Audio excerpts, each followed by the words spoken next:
In games these days, inventory design has more or less plateaued. But that doesn't prevent some games from trying to introduce a little innovation. In this video, I'm going to talk about scrap mechanic and a surprising innovation in inventory design that I noticed while playing it.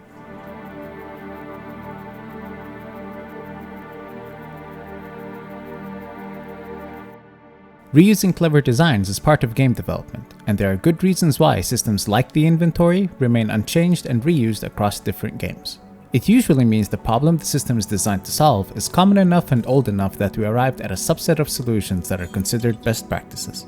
And inventory systems fit squarely here. The problem of managing items in an inventory was tackled by different designers for many years across a multitude of games. The models we see today represent the best practices discovered in this process, especially with how prolific games that require inventories have become in recent years. One final reason worth mentioning here is one of familiarity. Part of the job of being a designer not only involves coming up with solutions to problems, but also figuring out how you will teach players to use these solutions. If you use systems that are commonly found in other games your players might already know, they will likely have a fundamental familiarity with these systems and pick them up without too much fuss, which lets them focus on learning what's unique about your game. Games are complicated to make. They take time, and odds are your game will have its own set of challenges that you and your design team will have to tackle. These problems take time and effort to solve. So when you encounter an age-old problem like inventory management, you might elect to save time coming up with your own unique solution and instead opt to use an existing one as a foundation. You still need time and effort actually building the inventory and adapting it to your game, but by using an existing solution, you minimize risk and free up your attention to focus on your own unique challenges. Now, if you've been playing games for a while, you might have noticed this phenomenon isn't unique to inventory. Different games often have similarities. They borrow different things from one another, and that's not happenstance, it's pretty deliberate. When we're working on games, designers usually draw inspiration from each other's work. To give an example, when Apex Legends dropped, it had a lot of amazing innovations in design for the Battle Royale space. Two of them quickly became new industry standards for the genre: the ping system and the respawn mechanic that allowed you to bring back your fallen friends rather than having them watch you for the rest of the match. It didn't take long for other Battle Royales to implement these systems. And as you might have guessed, future Battle Royales also implemented their own take on these systems. Particularly clever technological and design innovations can be so successful that they become a defining feature in how entire genres are built. Think of how pervasive the concept of a double jump has become in games that have platforming elements, or even how most first-person shooters have an aim-down sight state for their guns.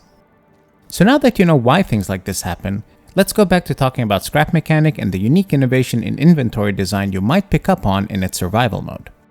This innovation probably won't become pervasive in future inventory systems, but it is a neat bit of design we can at least learn from and appreciate.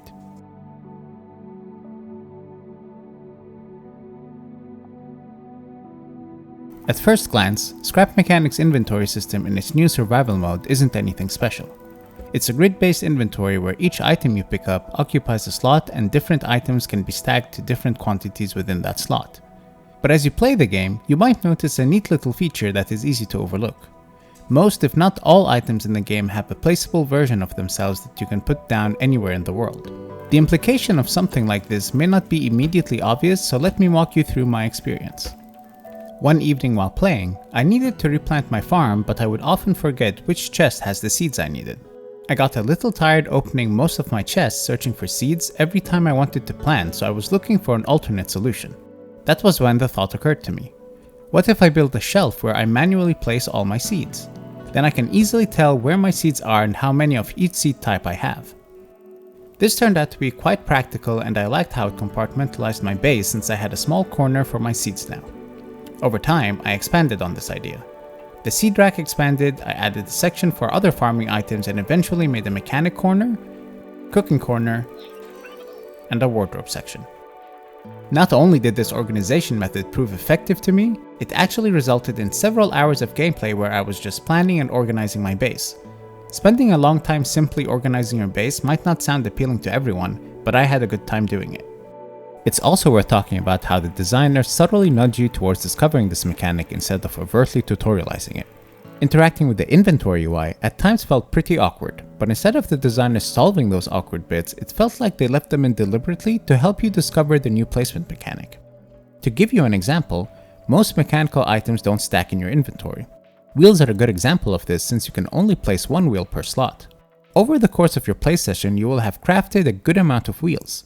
Since chests only fit 20 to 30 items and are somewhat costly to craft, it felt strange that the designers didn't make wheels stackable. When I came to the realization that I could place items in the world, wheels were the first thing I moved out of my chests. There's no way for me to be sure if this decision was deliberate, but I would hazard a guess and say the subtle annoyance and awkwardness of unstackable items in your inventory were deliberately meant to guide you naturally towards using the new placement mechanic. Another thing worth noting is that these subtle nudges didn't sacrifice any familiarity players might already have with similar inventory systems from other games.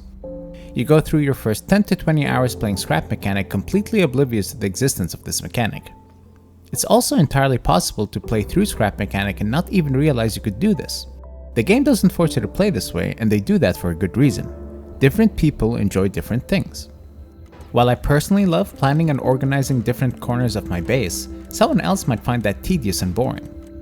If the game forced them to do so, they'd have a hard time with it. Instead, it's there if you want it, and if you don't, you can still use chests and the classic grid inventory. So that's their spin on inventory management. Do I think we'll see something like this revolutionize inventory design? Probably not, but it's a really good example of designers taking a well-understood system and adapting it to fit their game. Scrap Mechanic benefits greatly from this innovation because of how it helps you define your play space and reinforces the fantasy the game is trying to present. At its core, Scrap Mechanic's survival mode reinforces the fantasy of being an ingenious engineer that comes up with creative solutions for the problems that life throws at them. Since this mechanic lets you define your own living space, it reinforces that fantasy since it allows you to creatively solve your own storage problems.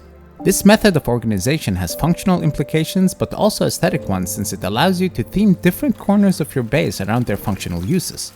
You could also end up with a more enticing looking workshop and feel excitement whenever you walk up to the different stations. All this reinforces the fantasy of being a tinkerer in their very own workshop.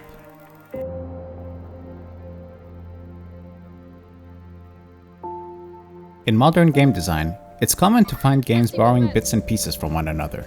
In fact, it's encouraged. In Scrap Mechanic, you'll find an ideal example on how to do this. The designers took something that was common, kept it familiar as not to alienate their players, and then added their own spin to it and subtly nudged you towards discovering it.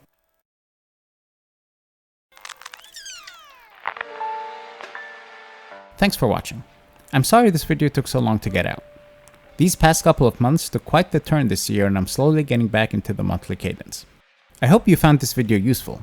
Sometimes the neatest little design innovations are pretty subtle and come in small packages but can also be the most inspirational. If you enjoyed this video, please like and subscribe.